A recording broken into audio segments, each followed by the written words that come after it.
എല്ലാ കൂട്ടുകാർക്കും നല്ലൊരു ദിവസം ആശംസിച്ചുകൊണ്ട് നമുക്ക് നേരെ ആദർശിന്റെയും നയനയുടെയും ഇന്നത്തെ നല്ലൊരു വിശേഷം കേട്ടാലോ. ഇന്നത്തെ വിശേഷത്തില് അനി ഐസുവിന്റെ മുന്നിൽ ഇരിക്കുകയാണ്. ഈ സമയത്താണ് അനാമി ഒരു കൊടുങ്കാറ്റ് പോലെ ഐസിനകത്ത് നിന്ന് അങ്ങോട്ട് ഇറങ്ങി വരുന്നത്. അനിയെ കണ്ടതും പറഞ്ഞു, എനിക്ക് മനസ്സിലായടാ, എല്ലാരും കൂടെ ചേർന്നിട്ട് എന്നെ ചതിക്കുമായിരുന്നല്ലേന്ന് ചോദിക്കണം. നീ എന്തൊക്കെ അനാമിയെ പറയണമെന്ന് ചോദിക്കാം. ഓ, ഇപ്പൊ അവള് പോയതിന്റെ മനോവിഷമത്തിലായിരിക്കും നീ ഇരിക്കുന്നല്ലേ. ഒരു കാര്യം ഞാൻ പറഞ്ഞേക്കാം, ദേ അവളെ സ്വപ്നം കണ്ടോണ്ട് നീ ഇരിക്കണ്ട. നിനക്ക് ഒരിക്കലും അവളെ കിട്ടാൻ പോകുന്നില്ല. ആ നന്ദുവിനെന്ന് പറയാം, ദേ അനാമികയെ, ഇതൊരു ഹോസ്പിറ്റലാന്നുള്ള ചിന്ത വേണമെന്ന് പറയാം. ഹോസ്പിറ്റലാന്നുള്ള ചിന്ത വേണം പോലും. ദേ ഒരു കാര്യം ഞാൻ പറഞ്ഞേക്കാം, അവള് കാരണം നമ്മുടെ ജീവിതത്തിൽ ഈ പ്രശ്നങ്ങളെല്ലാം ഉണ്ടായിരിക്കുന്നത്. എന്തിനേറെ പറയുന്നു, ബെഡ്റൂമിൽ വരെ നമ്മൾ തമ്മിൽ അകൽച്ചുണ്ടെങ്കിൽ അത് അവൾ ഒറ്റ എഴുത്തിയ കാരണം എന്ന് പറയണം. അങ്ങനെ പറഞ്ഞിട്ട് അനാമിക നോക്കിക്കഴിയുമ്പോഴാണ് ആദർശം നയനയും കൂടെ അങ്ങോട്ട് വരുന്നതണ്ടേ.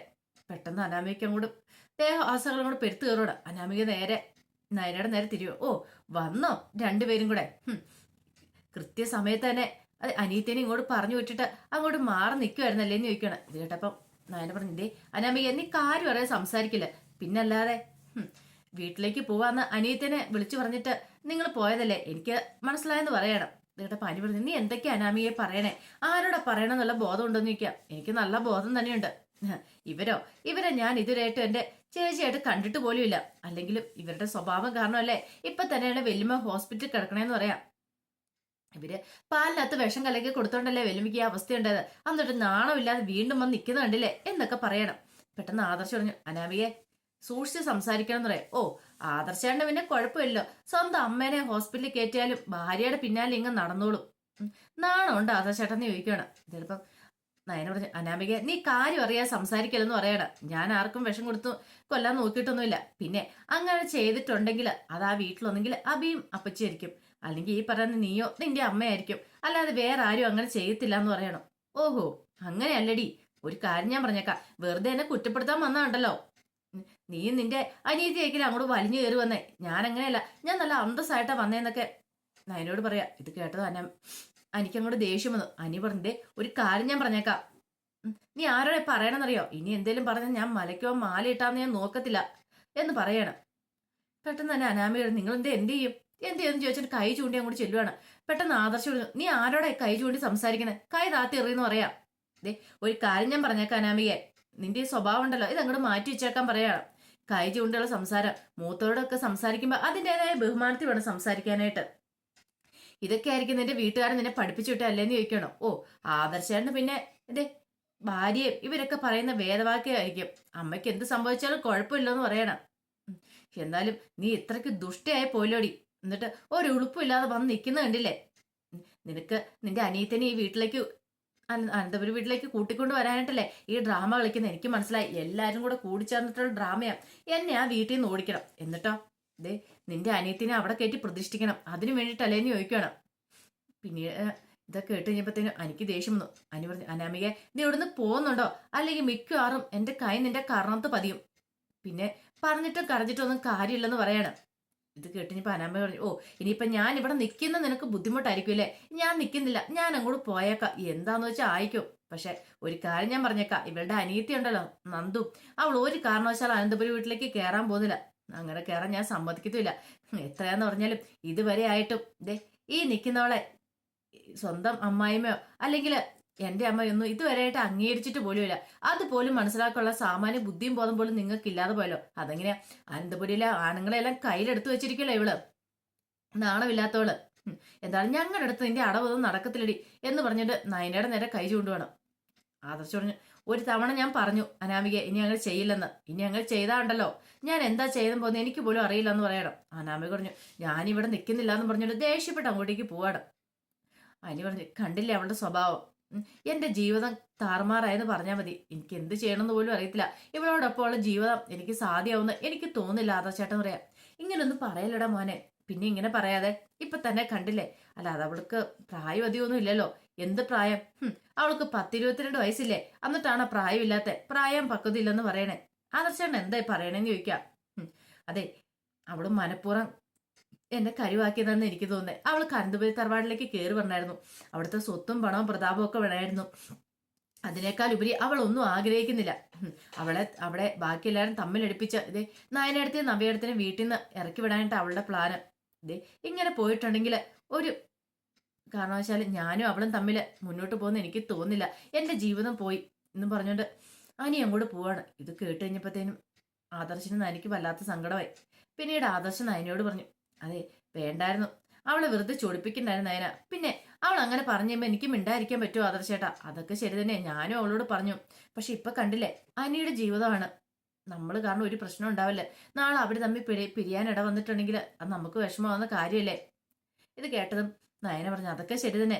പക്ഷെങ്കില് അവളുടെ നാക്കുണ്ടല്ലോ, എനിക്ക് ഒരു കാര്യം ഉറപ്പാ. ഒന്നെങ്കിൽ അവളുടെ അമ്മയായിരിക്കും ഈ പരിപാടി ചെയ്തിരിക്കുന്നത്. അവളുടെ ഈ മട്ടും ഭാവവും കണ്ടിട്ട് എനിക്ക് തോന്നുന്നു അവള് തന്നെ ചെയ്തതെന്ന് എനിക്ക് തോന്നുന്നത്. അല്ലെങ്കിൽ തന്നെ ഒന്ന് ഓർത്ത് നോക്കിയേ, ആ പായസത്തിൽ തലേദിവസം വിഷം കലർത്തി, വിഷമല്ല എന്തോ ഒരു പൊടി കലർത്തി വെച്ചു. അത് പിന്നീട് നവ്യേച്ച് കണ്ടുകൊണ്ട് രക്ഷപ്പെട്ടു. അതുകൊണ്ട് അത് മാറ്റി വെച്ചു. പക്ഷേങ്കിൽ അതിന്റെ പിറ്റേ ദിവസം തന്നെയല്ലേ ഈ സംഭവം ഉണ്ടായത്. ഒരു കാരണവശാലും നവ്യേച്ചോ വേറെ ആരും ഇത് ചെയ്യത്തില്ല. അങ്ങനെയാണെങ്കിൽ ഇത് ചെയ്തേക്കുന്ന ഇവളുടെ അമ്മയായിരിക്കും എന്ന് പറയണം. അങ്ങനെയാണ് സംശയിക്കേണ്ടിയിരിക്കുന്നു എന്ന് ആദർശ് പറയണം. ആ സമയം ഒരു കൊടുങ്കാറ്റ് പോലെയാണ് അനാമിക അനന്തപുരിയിലേക്ക് ചെല്ലുന്നത്. അപ്പത്തേനും ജാനകി ഇറങ്ങി വന്നു. ആഹാ മോളോ, വരാൻ പറയണം. അതെ, ഞാൻ വലിഞ്ഞു കയറി വന്നൊന്നുമല്ല, ഞാനിപ്പോ തന്നെ അങ്ങോട്ട് പോകുന്നു പറയണം. എന്താ മോളെ ഇങ്ങനെയൊക്കെ പറയണേ? ഇത് നിന്റെ വീടല്ലേന്ന് ചോദിക്കണം. വീടാണ് പോലും. അങ്ങനെ ഒരു ഇതൊക്കെ എനിക്ക് ഉണ്ടായിരുന്നു. പക്ഷെ ഇപ്പൊ എനിക്ക് അതില്ലാന്ന് പറയണം. വെല്ലുമ്മ അവിടെ ഹോസ്പിറ്റലിൽ കിടക്കുവാന്ന് അറിഞ്ഞു കഴിഞ്ഞപ്പം എനിക്ക് വീട്ടിലിരിക്കാൻ പറ്റിയില്ല. വെല്ലുമ്മേനെ നോക്കേണ്ട ആള് ഞാനല്ലേ. എന്നോട് വെല്ലുമ്മയ്ക്ക് അത്രയ്ക്ക് ഇഷ്ടമാണ്. അതുപോലെ തന്നെ എനിക്ക് തിരിച്ചും ഇഷ്ടമാണ്. അപ്പൊ വെല്ലുമ്മേനെ നോക്കാൻ ഞാൻ ചെന്നാ അപ്പോഴാണ്ടേ അവളവിടെ വന്നിരിക്കുന്നു. ആരായ മോളി പറയണേ? ആ നന്ദു ഉണ്ടല്ലോ, നയനയുടെ അനിയത്തി നന്ദു. നയനെ ആദർശാണ്ട് ഇങ്ങോട്ട് വന്ന തക്കം നോക്കി അവളവിടെ കടന്നു എന്നിരിക്കുക. മനഃപൂർവ്വം അനിയത്തിനെ വിളിച്ച് അവള് പറഞ്ഞു നയന, ഞങ്ങൾ ഇങ്ങോട്ട് പോന്നു, നീ അങ്ങോട്ട് ചെല്ലാനായിട്ട്. ഞാൻ ചെന്നപ്പം അനിയുമായിട്ട് സംസാരിച്ചുകൊണ്ടിരിക്കുക. ഒരു കാര്യം എനിക്ക് മനസ്സിലായി, ഒരു കാരണവശാലും അനന്തപുരിയിലെ ജീവിതം എനിക്ക് സേഫ് അല്ലെന്നുള്ള കാര്യം. ഇന്ന് ഇങ്ങനെയൊക്കെ വിഷം കലർത്തി വെല്ലുമേനെ കിടത്തി, നാളെ മിക്കവാറും ഞാൻ ഈ വീട്ടിൽ വന്നിട്ടുണ്ടെങ്കിൽ എന്നെ ആയിരിക്കും ഇല്ലാതാക്കാണ്ട് ശ്രമിക്കണമെന്ന് പറയാം. ഇത് കേട്ടൻ ജാനി പറഞ്ഞു, അയ്യോ അങ്ങനെയൊന്നും പറയല് മോളെ. മോൾ എന്തൊക്കെയാ പറയണെന്ന് ചോദിക്കും.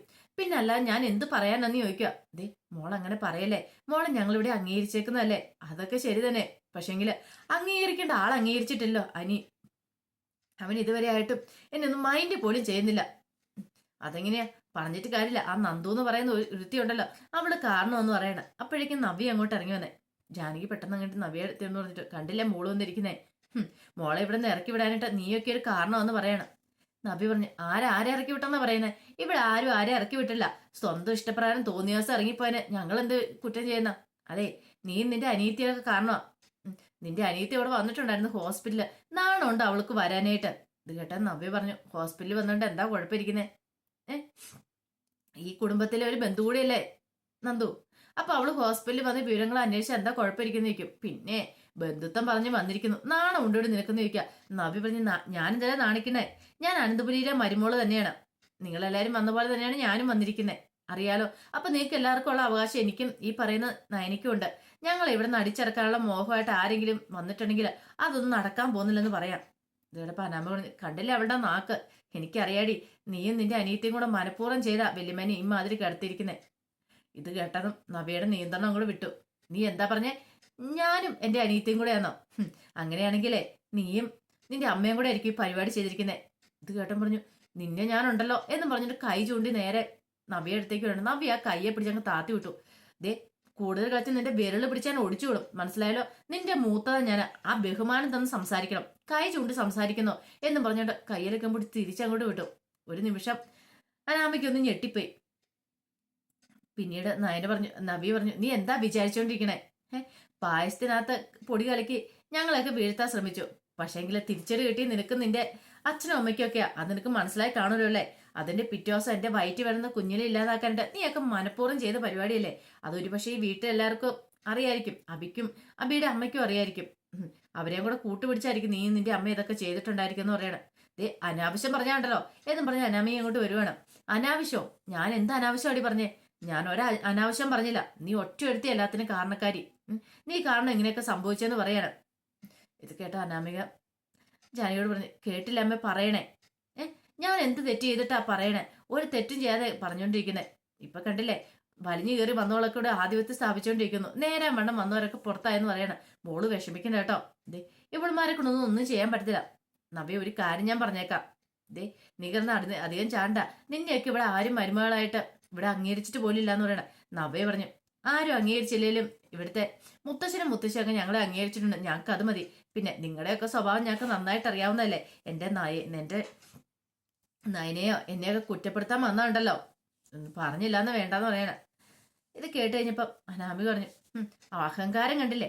അതെ, എനിക്ക് എന്താണെങ്കിലും അനന്തപുരി വീട്ടിലേക്ക് വന്നില്ലേലും ജീവിക്കാൻ പറ്റും. കാരണം എൻ്റെ അച്ഛനും അമ്മയ്ക്കും ഇഷ്ടം പോലെ പൈസയുണ്ട്. ഞങ്ങൾ നല്ല സുന്ദരമായിട്ട് അങ്ങോട്ട് ജീവിക്കും. പക്ഷെ ഇവളുമാർക്ക് അങ്ങനെയാണോ അമ്മേ? ഇവിടുന്ന് ഇങ്ങനെ ഇറക്കി വിട്ടിട്ടുണ്ടെങ്കിലേ ആ വീട്ടിൽ ചെന്ന് കഴിഞ്ഞിട്ടുണ്ടെങ്കിൽ അത്താഴപ്പടിന് കൂടാതെ കഴിഞ്ഞു കൂടാനായിട്ട് പറ്റുമോ? അതേ ഒരു അവസ്ഥയല്ലേ. ഒരു നേരത്തെ ആഹാരം നല്ല രീതിയിൽ കഴിക്കണേ പോലും ബുദ്ധിമുട്ടാ. എന്നിട്ടാണ് ഇവളുടെയൊക്കെ നാക്കെന്ന് പറയണം. ഇത് കേട്ട് കഴിഞ്ഞപ്പം നവ്യക്ക് നല്ല സങ്കടം ദേഷ്യം വന്നു. നവ്യ പറഞ്ഞു, എന്നും പറഞ്ഞുകൊണ്ട് എൻ്റെ അച്ഛനും അമ്മയും ഞങ്ങൾ ഉപേക്ഷിക്കത്തില്ല. ഉള്ള കഞ്ഞിയും കുടിച്ച് ഞങ്ങൾ സുഖമായിട്ട് ജീവിക്കും. മനസ്സിലായല്ലോ? നിന്റെ അച്ഛനും അമ്മയും നിന്നെ പഠിപ്പിച്ചു വിട്ടിരിക്കുന്ന പോലെയൊന്നും എന്താണെങ്കിലും എൻ്റെ അച്ഛനും അമ്മയും എന്നെ പഠിപ്പിച്ചു വിട്ടിട്ടില്ല എന്ന് പറയണം. പിന്നെ ഒരു പുണ്യാളത്തി വന്നിരിക്കുന്നു പറയണം. അതെ, പുണ്യാളത്തി തന്നെയാ. നിന്റെ ഈ സ്വഭാവം കൊണ്ടാടി അതിന് നിന്നെ സ്നേഹിക്കാത്ത. നിന്റെ ഈ സ്വഭാവത്തിന് നിന്നെ ഏത് പുരുഷനെ സ്നേഹിക്കണമെന്ന് ചോദിക്കാം. ഇത് കേട്ടപ്പോ ജാനകി പറഞ്ഞു, ഓ, ഈ പറയുന്ന ആളെ അങ്ങോട്ട് അഭി സ്നേഹം കൊണ്ട് അങ്ങോട്ട് മൂടുവാണല്ലോ. അപ്പൊ നിന്റെ കയ്യിലിപ്പോണ്ടായിരിക്കും നിന്നെ അഭി സ്നേഹിക്കാത്തല്ലേന്ന് ചോദിക്കണം. ഇത് കേട്ട് കഴിഞ്ഞപ്പോ തന്നെ നവ്യ പറഞ്ഞു, അതെ, അഭിനെ എന്നെ തമ്മിൽ കമ്പയർ ചെയ്യണ്ട. കാരണം അഭിയുടെ സ്വഭാവം അങ്ങനെയാ. ഈ വീട്ടിൽ എല്ലാവർക്കും അറിയാവുന്ന. പക്ഷെ അനി അങ്ങനെയല്ല. അവൻ നല്ലവനാ. അനിയാണെങ്കിൽ ആദർശാണ്ടാണ് നല്ലവനാ. ഈ കുടുംബത്തിൽ അത് എല്ലാവർക്കും അറിയാവുന്ന കാര്യമാണ്. അങ്ങനെയുള്ള ഹനിയെ ഇവള് വേദനിപ്പിച്ച് ഒറ്റപ്പെടുത്തി നിർത്തുന്നുണ്ടെങ്കിൽ അത് ഇവളുടെ കഴിവുകേട് തന്നെയാണ്. ഇവളെ ഞാൻ കുറ്റം പറയത്തുള്ളൂ. കാരണം അനിയെ ഈ കുടുംബത്തിൽ ആരും കുറ്റം പറയത്തില്ല. അവൻ അത്ര നല്ല സ്വഭാവം ഉള്ളത്. പക്ഷെ അബിയുടെ സ്വഭാവമല്ല. അനിയെപ്പോലൊരു പുരുഷനെ കിട്ടാനായിട്ട് ഇവിടെ തപസ് ചെയ്താൽ കിട്ടുമോ ഇവളുടെ ജീവിതത്തിൽ? എന്നിട്ട് കിട്ടിയതിനെ ഇവൾക്ക് നല്ല വിധം നോക്കാനായിട്ട് പോലും പറ്റുന്നില്ല. എന്നിട്ടാണ് ഇവര് വലിയ വീരവാദം ഒഴുക്കൊണ്ടിരിക്കുന്നത് എന്നൊക്കെ പറഞ്ഞുകൊണ്ട് ദേഷ്യപ്പെട്ട് അങ്ങോട്ട് നവ്യ കയറി പോവാണ്. ഈ സമയത്ത് അനാമി കണ്ടില്ലേ പറഞ്ഞിട്ട് പോയത്, ഇങ്ങനെയുള്ള വീട്ടിലേക്ക് ഞാൻ എങ്ങനെ വന്നു നിൽക്കുമെന്നാ പറയണേ. മോള് വിഷമിക്കൊന്നും വേണ്ട കേട്ടോ. എന്താണെങ്കിലും ഒരു തീരുമാനം ഉണ്ടാക്കാം. ദേവേനെ അടുത്ത് ഇങ്ങോട്ട് വരട്ടെ. വീട്ടിലേക്ക് വന്നു കഴിയുമ്പോൾ നമുക്ക് എന്തെങ്കിലും തീരുമാനം ഉണ്ടാക്കാം. ഇവൾമാരിനി ഇങ്ങനെ ഇവിടെ നിർത്തിയിട്ട് കാര്യമില്ല എന്നൊക്കെ പറഞ്ഞ് അനാമികനെ ആശ്വസിപ്പിക്കുകയാണ്.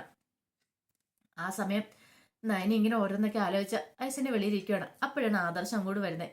ആദർശം വന്നിട്ടുണ്ട്, അതെ, ഇപ്പോഴും നിന്നെക്കുറിച്ച് പറയുമ്പോൾ അമ്മയ്ക്ക് ദേഷ്യമാണ്. ഇതുവരെയായിട്ട് ഇത്രയൊക്കെ ആയിട്ട് നിന്നെ അംഗീകരിക്കാനായിട്ട് അമ്മയ്ക്ക് എതിരായിട്ട് സഹായിച്ചിട്ടില്ലെന്ന് പറയാം. സാരമില്ല ആദർശേട്ടാ, പോട്ടെ.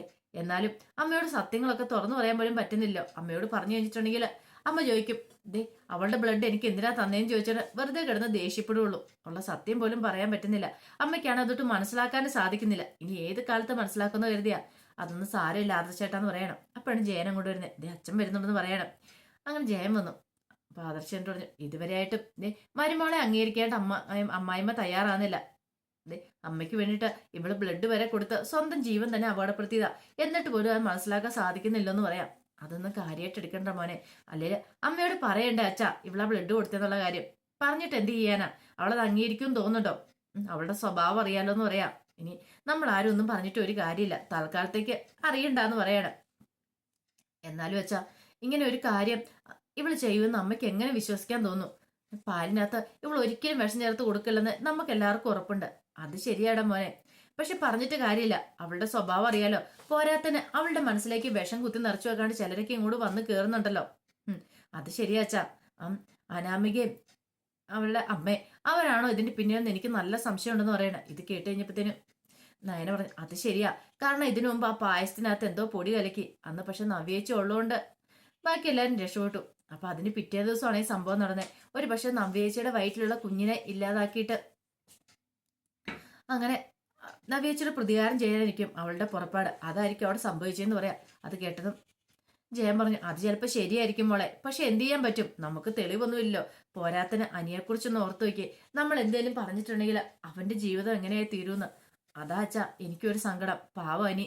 അവന്റെ വിഷമം കണ്ടുകൊണ്ടിരിക്കാൻ പറ്റില്ല. എല്ലാരും കൂടെ കൂടിയിട്ട് അവനെ കൊണ്ട് കുരുക്കി ചാടിച്ചെന്ന് അവൻ പറയണേ. അവൻ ആകുന്നേ പറഞ്ഞ കല്യാണത്തിന് മുമ്പ്.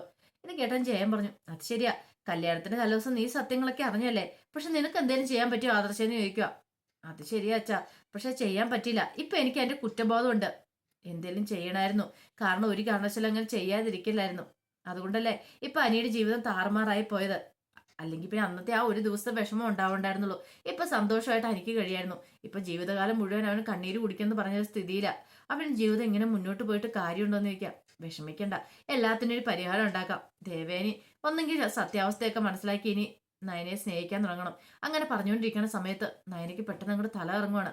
ആദർശേട്ടാന്ന് പറഞ്ഞുകൊണ്ട് ഇങ്ങനെ തല കൈവച്ച് ഇങ്ങനെ നിൽക്കുക. എന്താന്ന് ചോദിക്കണം. എനിക്ക് തല ഇറങ്ങുന്നു പറയണം. പെട്ടെന്ന് നയനെ അവിടെ പിടിച്ചിരുത്തുക. നയന ഇങ്ങനെ തല ഇറങ്ങി ആദർശിന്റെ മേത്തേക്ക് ഇങ്ങനെ കിടക്കുക. ജയൻ പറഞ്ഞു, ദേ അപ്പോഴേ പറഞ്ഞല്ലേ മോളെ ബ്ലഡ് കൊടുക്കണ്ടാന്ന്. ആദർശം ശരിയാ, അപ്പോഴേ പറഞ്ഞ ബ്ലഡ് കൊടുക്കണ്ടാന്ന്. പറഞ്ഞ ഇവൾ അനുസരിക്കുവോ? ഇല്ല. എന്നിട്ട് ഇപ്പൊ കണ്ടില്ലേ, സ്വന്തം അമ്മായിയും പോലും ഇവളുടെ സ്നേഹം തിരിച്ചറിയുന്നില്ല. ഡോക്ടർ പറഞ്ഞ് ഇവൾക്ക് ബ്ലഡ് കൊടുക്കാൻ പറ്റില്ല, ഇവള് ബ്ലഡ് കൊടുത്താൽ റിസ്ക് ആണ്. ഇത് വെച്ചോണ്ടിട്ട് കാര്യമില്ല. ജയൻ പറഞ്ഞു, പെട്ടെന്ന് ഒരു നല്ലൊരു ചെക്കപ്പ് തന്നെ നടത്താൻ പറയണം. നയന പറഞ്ഞു, അതിന്റെ ആവശ്യമൊന്നും ഇല്ലാന്ന് പറയണം. അതൊന്നും വേണ്ട, ചെക്കപ്പ് നടത്തണം എന്നും പറഞ്ഞുകൊണ്ട് നയനയും കൂടെ നേരെ ഡോക്ടറുടെ മുറിയിലേക്ക് ചെല്ലുവാണ്. പിന്നീട് നയനെ പരിശോധിച്ചെല്ലാം നോക്കി. പിന്നെ പ്രഷറൊക്കെ നോക്കി പറഞ്ഞു, അതെ ലോ പ്രഷറാന്ന് പറയണം. നന്നായിട്ട് ഫുഡ് കഴിക്കണം. ഇത് കേട്ട് കഴിഞ്ഞപ്പോൾ ആദർശം പറഞ്ഞു, ഫുഡ് കഴിക്കുക കുറവാ. പണി കൂടുതലും ഫുഡ് കഴിക്കുക കുറവായിരിക്കും അല്ലേ എന്ന് ചോദിക്കണം. അത് ശരിയാ, ഇവള് എല്ലാവർക്കും വേണ്ടി ആഹാരം ഉണ്ടാക്കും, പക്ഷെ ഇവൾക്ക് കഴിക്കാൻ മാത്രം സമയമില്ല. ഇവള് ഇത്തിരിയേ കഴിക്കുള്ളൂ. പക്ഷെങ്കിൽ ഇത്രയൊക്കെ ചെയ്തു കൊടുത്തിട്ടും ദേ മോളുടെ അമ്മായിമ്മയ്ക്ക് മോളെ മനസ്സിലാവുന്നില്ലോ, ഉള്ള സത്യം പറയാനും പറ്റുന്നില്ലോ, മോളെ ബ്ലഡ് കൊടുത്തെന്നുള്ള കാര്യം പോലും അവരോട് പറയാൻ പോലും പറ്റുന്നില്ലോ എന്ന് പറയാം. ഇത് കേട്ടത് ആദർശം പറഞ്ഞു, ഇനിയിപ്പോൾ അതിനെക്കുറിച്ചൊന്നും കൂടുതൽ ചിന്തിക്കുന്നില്ല ഡോക്ടറെ. എൻ്റെ അമ്മയുടെ സ്വഭാവം അങ്ങനെയായിപ്പോയി, എന്ത് ചെയ്യാൻ പറ്റും?